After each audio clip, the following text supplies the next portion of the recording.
take nothing for granted. You have to get out and vote. You just have to get out and vote. We cannot accept it.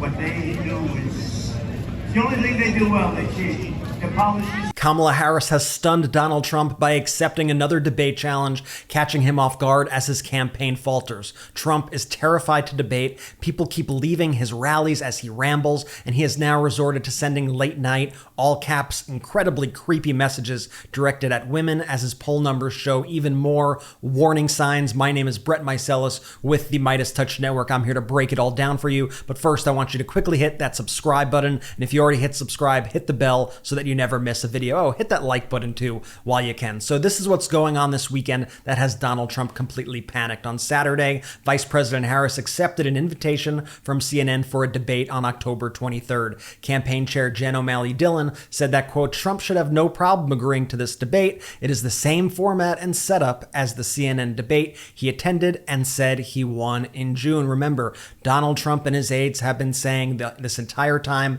anytime, any place. That was before he got his butt kicked by Kamala Harris at the last debate. Donald Trump was quick when he was in North Carolina on Saturday to say that he was not going to debate. He was too chicken, or as he said, I would love to, but it's too late. Watch this. She's done one debate. I've done two. It's too late to do another. I'd love to in many ways, but it's too late. The voting is cast. The voters are out there immediately. Is everybody voting? Please get out and vote.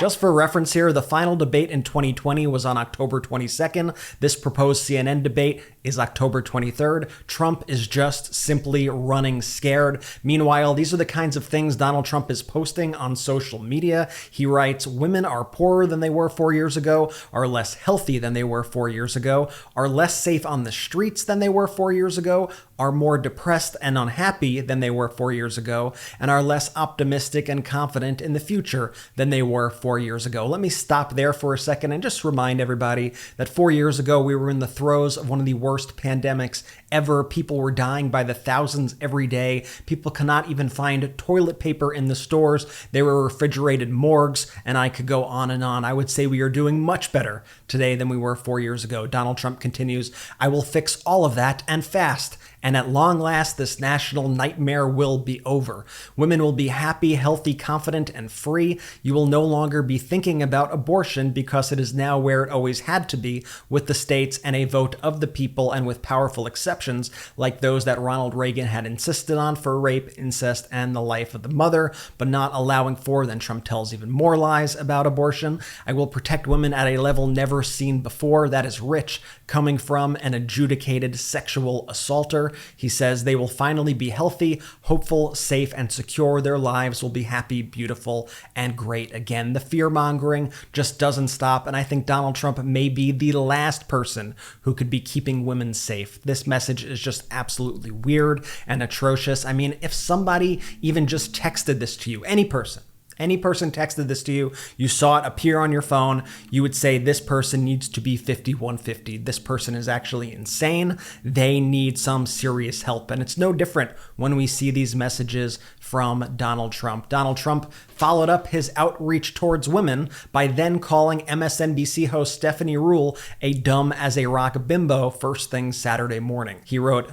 the ratings challenged Bill Maher on his increasingly boring show on HBO is really having a hard time coping with Trump derangement syndrome. He is a befuddled mess, sloppy and tired, and every conversation with B and C-list guests seems to start with or revert back to me. This week he had dumb as a rock bimbo Stephanie Ruhle from MSDNC on the show, along with a Trump-hating loser, Brett Stevens, who seemed totally confused and unsure of himself, much like Maher himself. Stevens, and he does a apostrophe in the wrong place, should find himself another line of work because I am driving the failing New York Times absolutely crazy, and it is hard, perhaps impossible, for a writer to write well of me without suffering the wrath of the degenerate editors who, with a push from the top, have gone insane. They apologized to their readers in 2016 for their complete and total miss, and they'll do it again in November. The failing New York Times is a badly run, quote, newspaper that has totally lost its way. Put it to sleep. Just so much whining. And aren't we tired of this, America? Aren't you just exhausted of this endless whining and complaining from Donald Trump every single day? You know, I think this is a part of the reason right here why Donald Trump is in such a panic. Because this Pennsylvania poll came out by Mass Inc. This is an A+ rated poll in one of the most important swing states in the country, the Commonwealth of Pennsylvania. This poll has Kamala Harris up 52% over Donald Trump to 47%, a 5-point lead. And when you dig into the crosstabs of this poll, there's even more interesting information, because this poll, it turns out, was taken with an R+4 sample, meaning there were 4% more Republicans than Democrats in this poll, and Kamala Harris still led by 5. Kamala Harris's approval rating is soaring across the country. The net approval rating for her right now is plus 0.1%. Having a positive approval rating in 2024 as a politician, let alone the Vice President of the United States who is running for the presidency, is absolutely unheard of. Meanwhile, Donald Trump has a net negative approval in the double digits. He is absolutely underwater. You know, I was just thinking that maybe Donald Trump's anger towards the New York Times in that message earlier stems from the fact that the New York Times this week did a close photographic analysis on how people leave Donald Trump's rallies while he is still speaking. They analyzed all these photos and showed that the people get bored and they walk out. You could see it in this picture. Not only could you see it in that picture at Donald Trump's rally in Wilmington, North Carolina on Saturday, reporters are saying that 28 minutes into his speech, so many attendees were leaving the rally. Here's the footage. But take nothing for granted. You have to get out and vote. You just have to get out and vote. We cannot accept it. What they do is the only thing they do well. They cheat. So Donald Trump continued to ramble on for at least 40 minutes after that, just the same old boring stuff. Meanwhile, in Virginia, the Kamala Harris momentum, you see it turning into votes. On the first day of early voting, the voting center at the Government Center in Fairfax saw 3,907 early voters, nearly triple the number of voters from day one in 2020. Particularly high turnout in blue areas of Virginia as people go to place their votes for Vice President Harris and Governor Tim Walz. And we're seeing this sort of swing state energy up and down the ballot.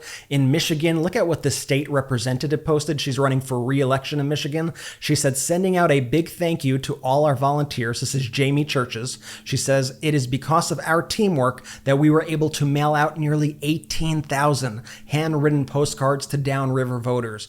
I am so grateful for all the support. And I love that.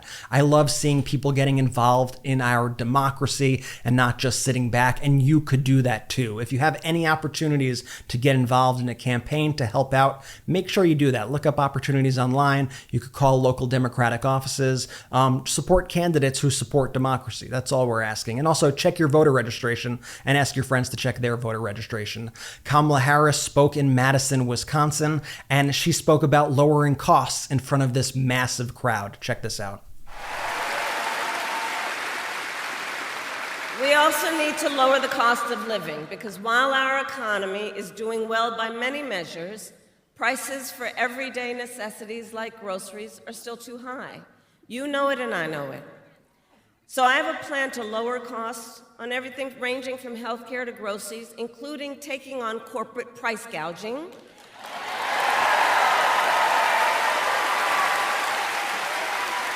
and my plan includes giving a tax cut to 100 million Americans, including $6,000, by expanding the child tax credit for the first year of a child's life to help young and new parents buy a car seat, a crib, baby clothes, in that most significant phase of their development.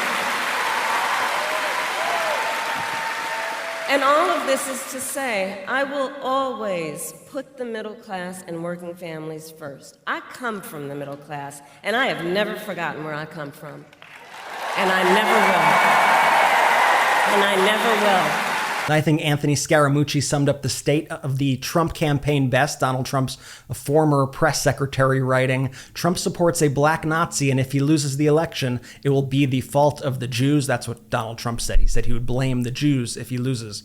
How are people still supporting this? Well, it's a great question, Mooch. It's a great question that we ask every day, but that's why we need to continue to spread the truth here by sharing these videos, by sharing this information. Donald Trump has refused to disavow Mark Robinson, the governor embroiled in this new scandal reported by CNN, in which he said he supports slavery and calls himself a black Nazi. The North Carolina GOP is also standing by Mark Robinson, blaming the liberal media for Mark Robinson's actions, as per usual. But let me show you these two quotes. Here's a quote. These are real quotes. Here's one from Mark Robinson. He said, "Slavery is not bad. Some people need to be slaves. I wish they would bring it back.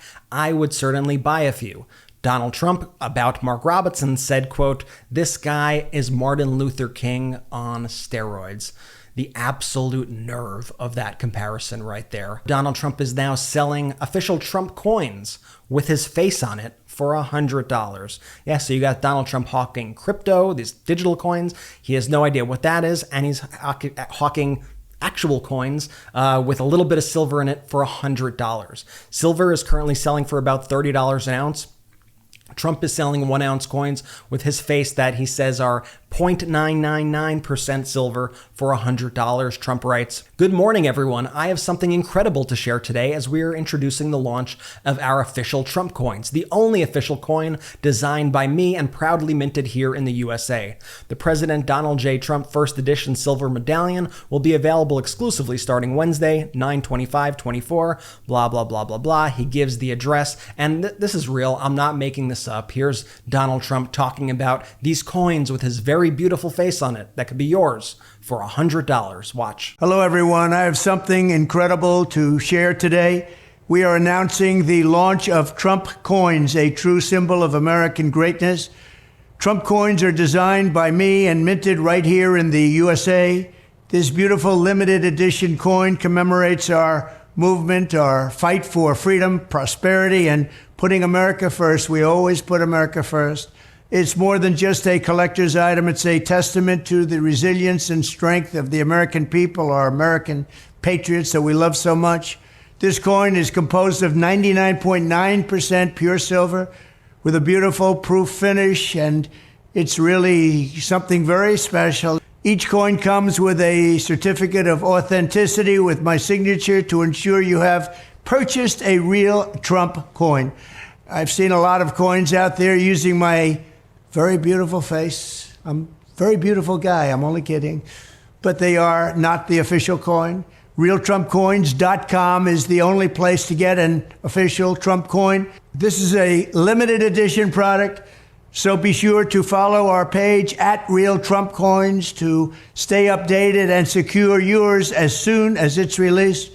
Together, we will make history in America, secure your piece of American greatness today. Thank you, and God bless America. And of course, with the Trumps, grifting is a family affair. So on the same day, you have Melania Trump, who has been absent from the campaign trail, but certainly taking a lot of Trump's super PAC money for her hair and her clothes and all of her personal needs. Melania Trump writing, "To all my passionate collectors, I am thrilled to unveil 2024's limited edition ornament series, Merry Christmas America. Each unique piece captures the magic of the holiday season. Let these ornaments inspire cherished memories and bring warmth to your entire family. Happy collecting." And if you think the grift stopped there, then think again. Donald Trump is also selling these Trump-saving pets from Kamala Harris shot glasses, continuing to push this debunked lie about Kamala Harris and migrants in Springfield, Ohio, eating pets and eating dogs, the thing that has turned Donald Trump into a complete and utter laughingstock,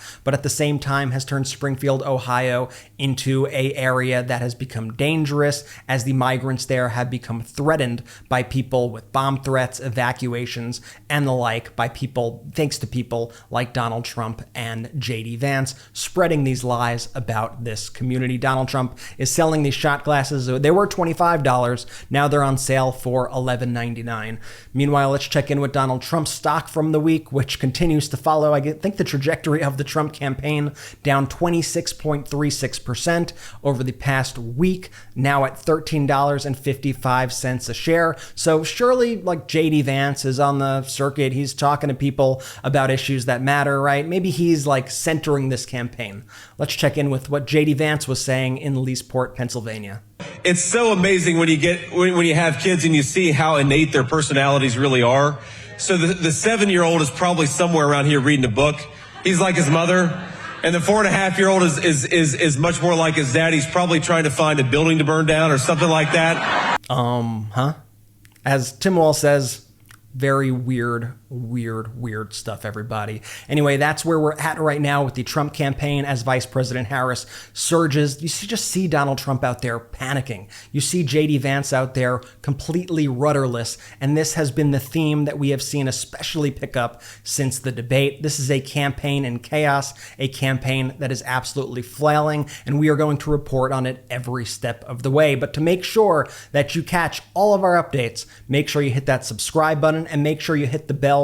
The bell gives you notifications anytime we post a video. Hey, could you do this for me as well? Add the MeidasTouch podcast anywhere you listen to podcasts on audio. We post these takes on the podcast feed. You can listen to them when you're driving or anytime, and leave a 5-star review. That really helps as well. Hey, thank you so much for listening. I'll be back with a new update soon. Until then, I'll see you next time. Hey Meidas Mighty, love this report? Continue the conversation by following us on Instagram @MeidasTouch to keep up with the most important news of the day. What are you waiting for? Follow us now.